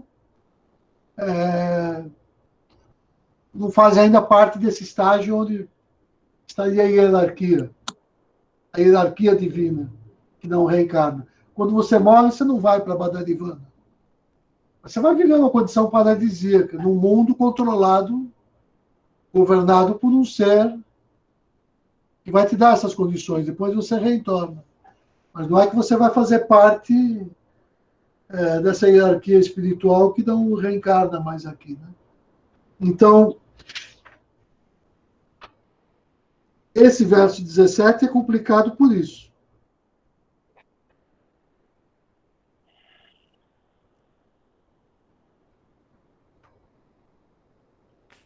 Realizam ali as suas beatitudes divinas. 18, né? Em verdade me conhece aquele que reconhece o Paramatma. Aqui, agora sim, é a contraposição perfeita.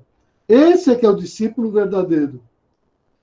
Aquele que reconhece o Paramatma como a causa de tudo, morando no processo sansárico mundanal, sendo imutável dentro do mutável. Eu quero ler esse verso no original, na tradução. É o capítulo 13, o verso 27.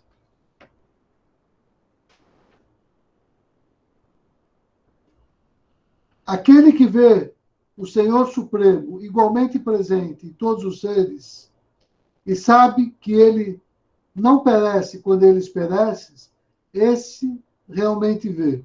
Ele vê verdadeiramente. Aquele que vê o Senhor Supremo presente em todos os seres e sabe que ele não perece, esse vê verdadeiramente.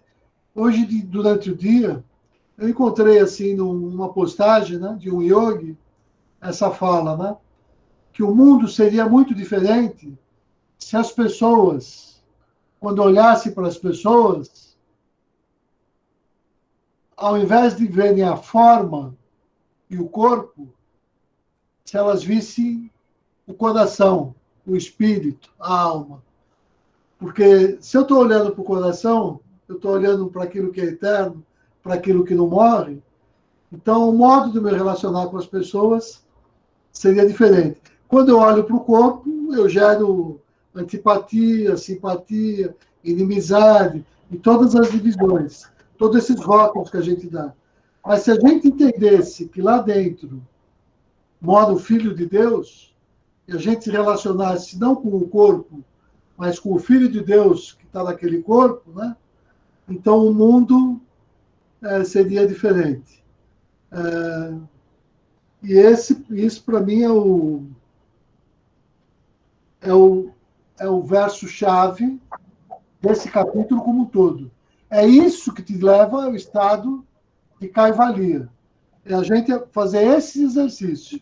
Por isso que tem o asterisco no verso 18, que é, ou seja, olhar para os outros, não pelo lado do efêmero, aquilo que muda, mas pelo lado do eterno. Não pela aparência fenomenológica, que vem pelos gunas, vem pelo Maya, Guna Maya. Mas se eu olhar com o olhar do coração, né, da Shakti, do coração, aí eu começo a ficar livre da influência das gunas. E isso, para mim, é uma experiência marcante, e eu sei que é difícil. Às vezes eu falo isso, as pessoas me entendem mal. Eu sou devoto do Atman, não tenho assim um guru externo de carne e osso.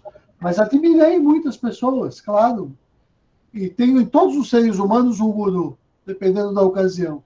Mas nesse verso-chave, o que me chamou a atenção é que eu testemunhei esse verso sendo vivido na prática por uma pessoa se esforçando o tempo todo para ver num criminoso, numa pessoa que está em falta, numa pessoa chata, num inimigo, Deus.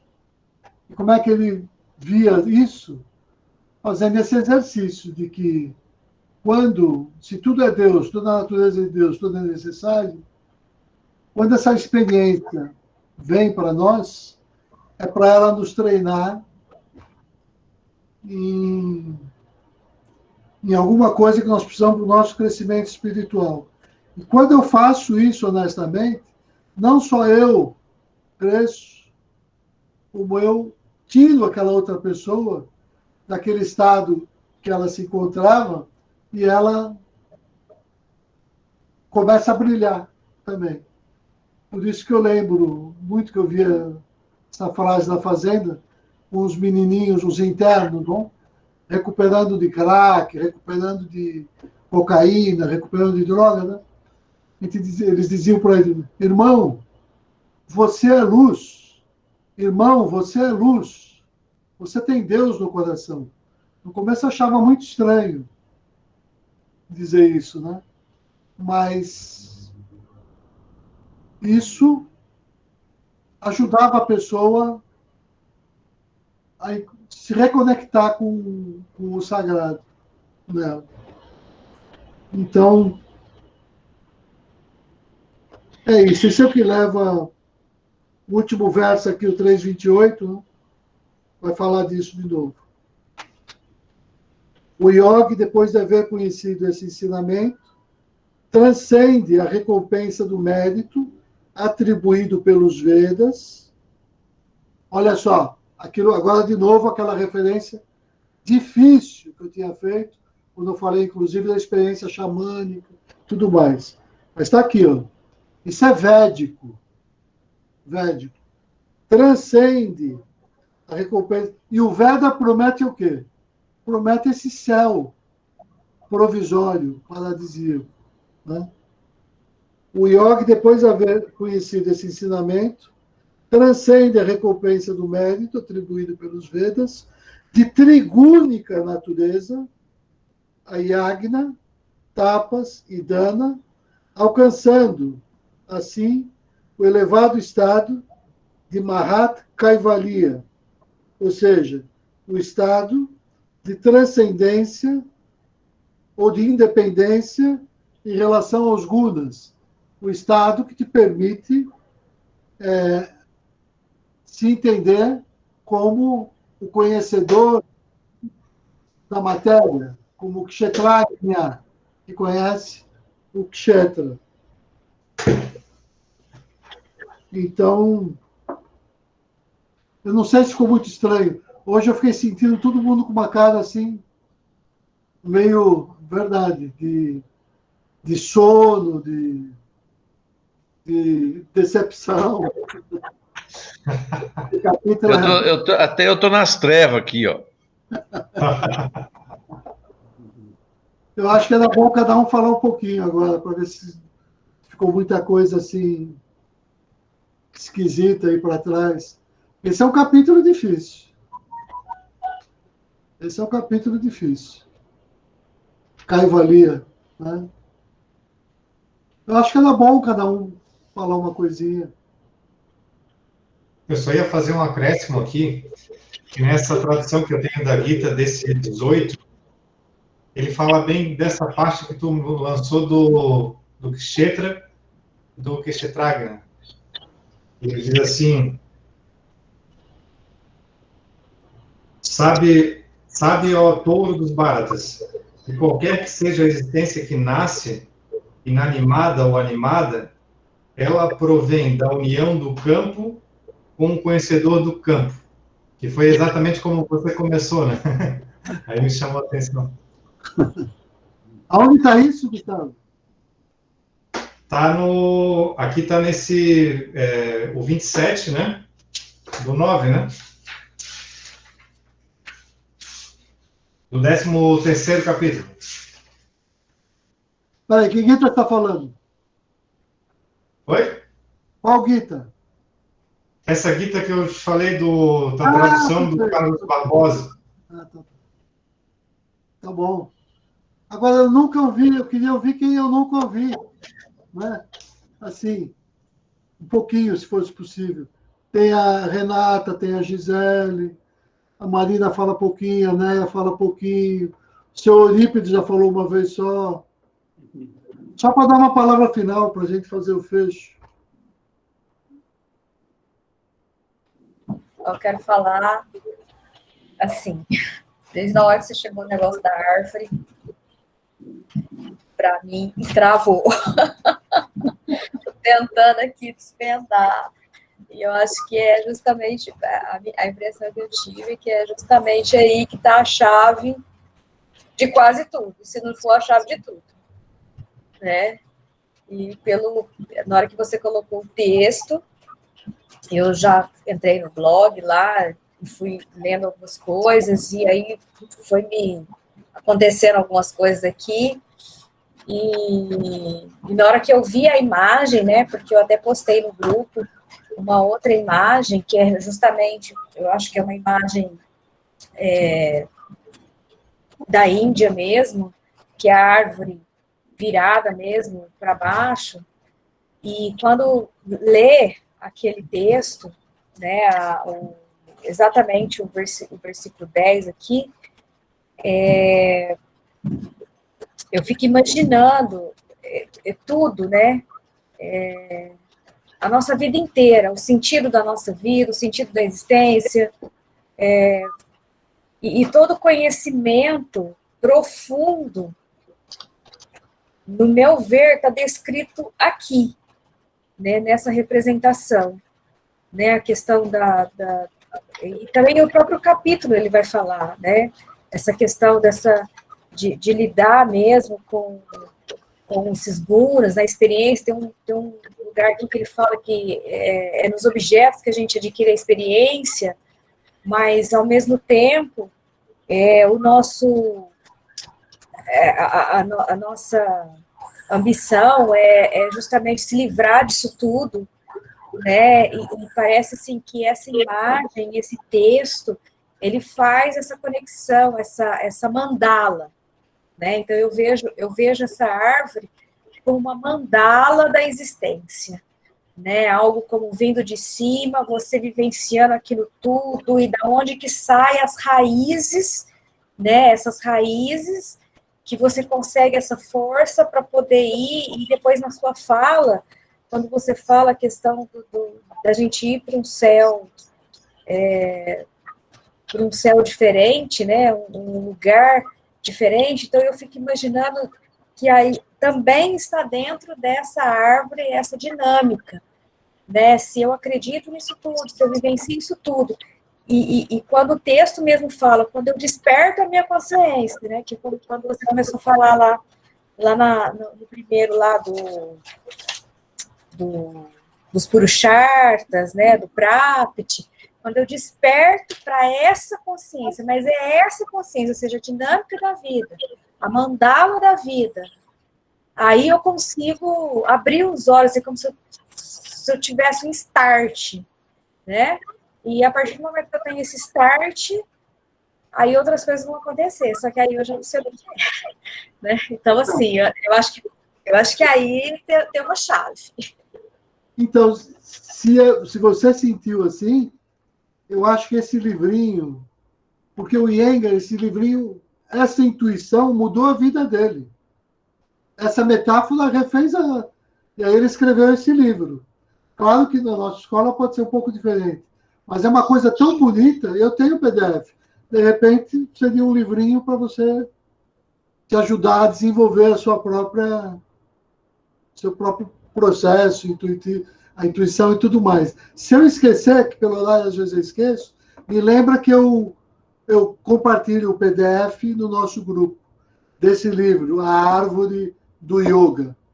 A Árvore do Yoga. E será que não... a ideia de Bhavana, que Bhavana, eu não consegui falar hoje, mas tudo isso, todo esse entendimento está expresso em Bhavana. É que não deu Será que a pra... gente não consegue fazer um desenho nosso dessa árvore, não, gente? Então, mas tudo isso é motivação para chegar lá. É. Você precisa se instrumentalizar, né? Para depois ver os outros desenhos, né? É igual fazer uma mandala. A gente olha as outras mandalas e depois faz a nossa. Porque, assim, eu acho que tem que sentir tem que ver intuição para isso, né? E aí tem que correr atrás para ela nascer. Eu te garanto que de mim isso não vai sair nunca.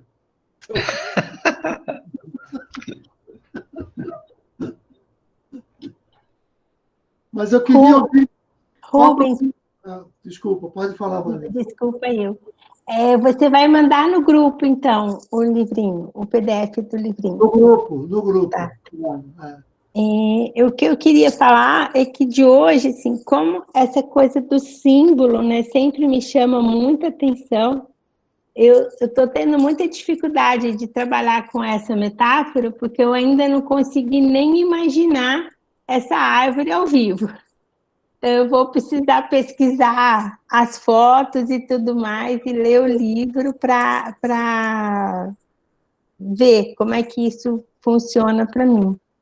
E todas as vezes que eu me pego assim num capítulo complicado e difícil do Gita, eu tomo uma decisão, sabe? Eu vou assim naquilo que é claro para mim. E aqui nesse capítulo a frase mais clara é assim: olha, faz tudo, dedica para mim, pense em mim, faça esse contato.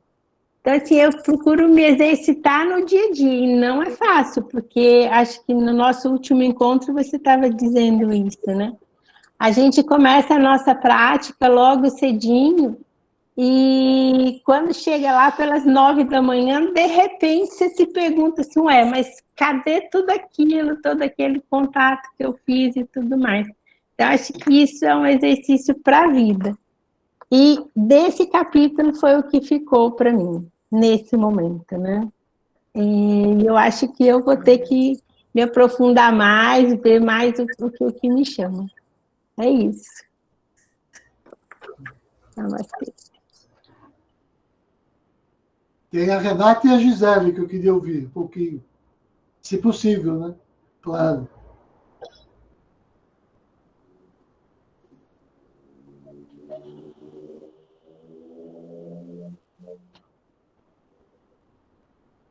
Não querem falar não, né? Se não, tudo bem também, tem que respeitar. Tá certo? A Renata acho que quer falar, Rubens, já está mexendo no som. Estou tentando achar o botãozinho aqui. É que esse capítulo, ele me abriu, assim, muitos questionamentos. Eu estou aqui ouvindo os comentários e... então, eu acho que eu também preciso me aprofundar um pouco mais nele, porque aí apareceu essa árvore, e essa árvore, ela traz uma explicação, ele fecha todos os meus questionamentos, mas eu não consigo te traduzir isso agora, nesse momento, como que isso fechou nessa árvore, né? Porque, ao mesmo tempo, estava indo, né, acho que a Neia comentou que chegou na árvore aí, então realmente mudou. Quando chegou, quando ela é citada, ela realmente traz tudo, toda a representação desses questionamentos que estavam abertos anteriormente. Então, eu não consigo te traduzir, assim, né, esse comentário, mas meu entendimento até aqui do capítulo foi dessa forma. Obrigada. Obrigada.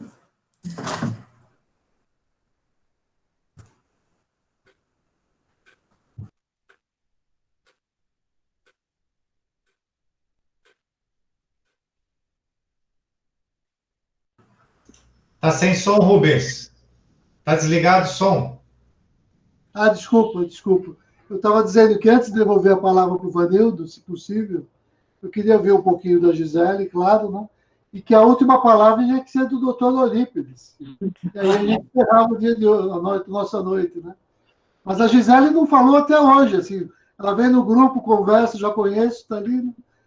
Mas eu ainda não conheço o pensamento dela, vamos dizer assim. É que, na realidade, ainda eu sou muito nova, ainda estou pegando, e essa da árvore eu não conhecia ainda, né? Então ela me pegou assim com muitos elementos, muitas expressões, né? Então, na realidade, assim, que ali os sentidos que ela tem ali, né, que fazem parte da nossa vida, mas para mim, assim, é tudo muito novo, ainda tentando entrar nesse ritmo, porque para mim ainda não conhecia nem a árvore. Essa é uma metáfora, assim, ela é bastante conhecida no meio do yoga, mas acho que ela é enigmática mesmo. Ela depende muito do nosso estado interior para ir se revelando aos poucos. Ela tem níveis também de compreensão, que ela vai se abrindo, né? Eu mesmo, acho que no passado, um outro grupo que eu tinha, eu já consegui falar melhor e me lembrar de mais coisas, e hoje eu falo, mas eu ia falar daquilo e eu já não sei o que falar, porque o assunto, de novo, não é tão simples assim, já estava fechado de novo, né, para mim. Ele tem um pouco essa natureza mesmo. Agora, esse textozinho muito inspirado, apesar de ser de uma outra escola, ele abre assim muitas luzes. Para depois, sim, como o Fernando sugeriu, né, que eu acho que ele também queria falar, que é fazer segundo a nossa escola. E que eu tinha tido essa intuição, inclusive, há um tempo atrás, né, que eu tinha relacionado com o Bhavana. Era a própria expressão do Bhavana. Eu cheguei a rascunhar, por isso escrevi o artigo ali, para manter a ideia. Mas agora, olhando para o artigo, falei, cadê a ideia que ainda assim não está tão clara como eu gostaria, né? Sim. Porque eu acho isso, de fato, essa metáfora é muito importante. Lá nos anos 60, quando toda essa temática veio à tona, ela foi capa de muitos livros. Até aquele Despertar dos Mágicos, era um livro famoso da época. A capa é a árvore invertida da Gita, que corresponde, na outra Gita, ao capítulo... O Rubens. Oi. O Fernando quer falar alguma coisa? Não, tá tudo certo. Mas tem o Faná e tem o senhor Eurípides, né, Vanildo? Depois você fecha. Sei. Não, eu vou pedir para o senhor Eurípides fechar. Eu só ia... não sei, parece que a árvore mexeu com muita gente.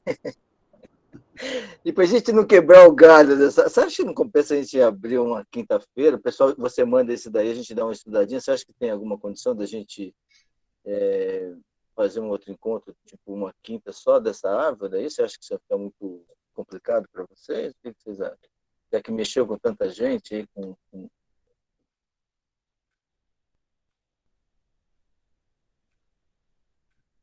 Você acha que não há necessidade? Da minha parte, eu estou tranquilo, mas eu sei que o pessoal às vezes fica puxado, tem que ver se todos podem. Para mim é tranquilo. O que vocês acham? Bom, eu ponho no grupo e vejo, assim... Porque você vai... Porque, assim, você teria uma semana para burilar isso. Eu acho que realmente me parece ser uma coisa de extrema importância entender. Tanto a Renata quanto a Neia e a própria Marina, aliás, os quatro do mundo, assim, né? Quem tem o primeiro contato com essa árvore, com essa metáfora, vai parece só uma metáfora, mas se você for aprofundando, ela vai te levar num lugar onde a tua consciência pode trabalhar legal. E se isso ajudar no contexto de tudo, eu acho que seria bem legal a gente focar só nisso, eu acho. Não sei o que vocês acham, se poderiam. Bom, eu ponho no grupo isso, e lá o pessoal volta, se quer, ou então vai trabalhando durante a semana isso, se teve alguma intenção, vai colocando no grupo para a gente ver se há necessidade de um encontro, eu acho. Mas, de alguma forma, eu acho foi bem legal. Eu ia pedir, então, para o senhor Eurípides, pode ser assim, pessoal, põe no grupo e a gente volta, você coloca para a gente, por gentileza, Rubens, o artigo, né? E também o artigo já está lá, se eu não me engano. Isso, vou colocar o livro, que é o segundo livro. Capítulo do livro. O segundo capítulo trata da metáfora. E eu acho que eu tenho um vídeo também. Tem um vídeo que já falava um pouquinho disso. Se eu achar, eu coloco também. Legal. Vídeo. Agora, eu sei que você vai pedir para o senhor Eurípides fazer o fechamento com oração. Mas eu queria que, além disso, ele fizesse um fechamento da síntese da reunião de hoje. Né? Deixa ele lá falar. Só tem 1h30 só para fazer. Estou brincando. Assim, eu gostaria muito que o senhor nos brindasse com o fechamento, né? E, obviamente, as suas expressões aí da aula de hoje. E só mais um minutinho, eu queria agradecer a todo mundo por hoje. Eu acho que muita gente vai estar com o pensamento aqui, o que é essa árvore, o que vai acontecer, onde que ela vai tocar em mim. Eu acho que isso vai ficar muito legal, marcado para a gente. E eu acho que isso que é legal também, ficar burilando e coisas que você nem imaginava que poderiam ser tocadas e vai ser tocado. Obrigado, então, a todos. E assim que o senhor Eurípides... Vanildo, só um último detalhe. É que o Fané estava tão no escuro ali que eu não estava vendo ele. Mas acho que faltou ele também falar. Não, eu perguntei para ele, ele falou que não ia falar. Não podia falar. Não, Rubens, está ótimo para mim. Foi uma descoberta também. Eu já quero desenhar essa árvore aí, já pôs o nome nela, entender se tem. Aí eu consigo. Porque para mim tem que desenhar, senão eu não consigo compreender, entendeu? Bom, você está cheio de árvore aí, para você é fácil isso aí. Eu já quero. Tá. Senhor, está tranquilo, Fernando? Está tranquilão? Está tudo bem? Tranquilo. Obrigado. Pessoal, muito obrigado, então, por hoje. Senhor Eurípides, por gentileza, sua palavra, e se eu pudesse fechar com uma oração, o que o senhor achar conveniente? Muito obrigado a todos. Rubens, brigadão, obrigado a todos. Eu acho que muita gente não vai dormir cedo hoje também. Mas tudo bem, obrigado, viu, Rubens? Um abraço para vocês, muito obrigado mesmo. Senhor Eurípides, por gentileza, muito obrigado. Ok, meus queridos irmãos, que bom, né, a gente estar aí todas as quinta-feiras, se possível, encontrando com essas maravilhas que somos todos nós. É muito interessante, né, nesse versículo chave, que é o 18, então eu entendo assim, que todos nós somos receptores e transmissores. Quando as ondas eletromagnéticas são enviadas através dos transmissores, existe um processo de sintonização, que são bobinas de FI, ou frequência intermediária. essas frequências, para que nós possamos estar 100% conectados, elas precisam ser afinadas. E isso, logicamente, nós somos receptores, no mesmo tempo transmissores. Então, eu acho esse entendimento desse versículo 18, que é o chave, exatamente isso. Quando nós estamos conectados 100% nessa frequência vibratória do Atma, nós podemos sentir a vibração do Atma das pessoas às quais nós convivemos. E nós também podemos transmitir essas vibrações do Atma. Então, cria-se a ressonância. E aí nós vivemos, de fato, a verdadeira vida. Então, eu acho interessantíssimo esse versículo 18, chave. E eu gostaria um pouquinho também de analisar um pouquinho a pergunta de Arjuna, né? Qual o elevado conhecimento? Nós ficamos tão preocupados de conhecer tantas coisas, mas no meu entendimento, esse entendimento é que Brahma, ou o Supremo Deus, transcende o processo samsárico, ou matéria. E quando nós estamos conectados e entregue ao Atma, nós sentiremos as revelações desses grandes poderes de Deus. E aí, então, nós podemos, aos poucos,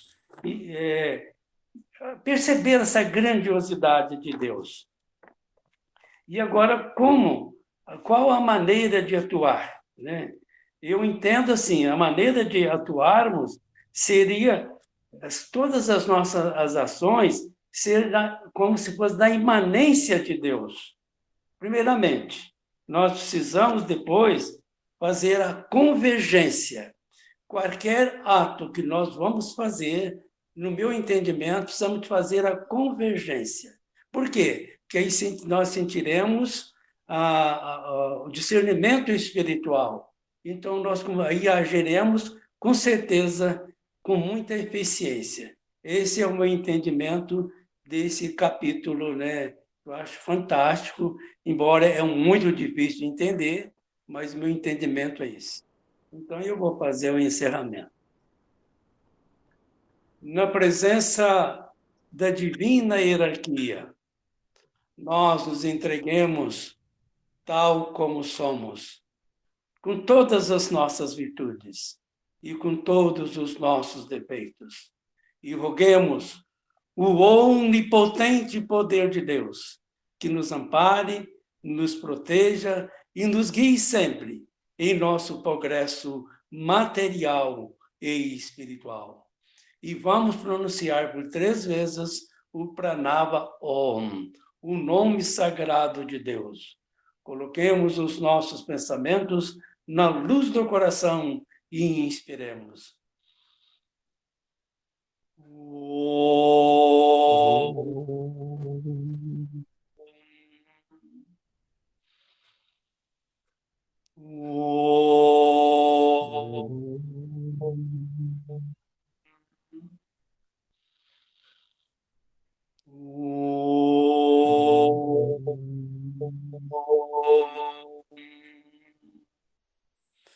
Que haja paz e harmonia em todos os mundos, para todos os seres. Namastê.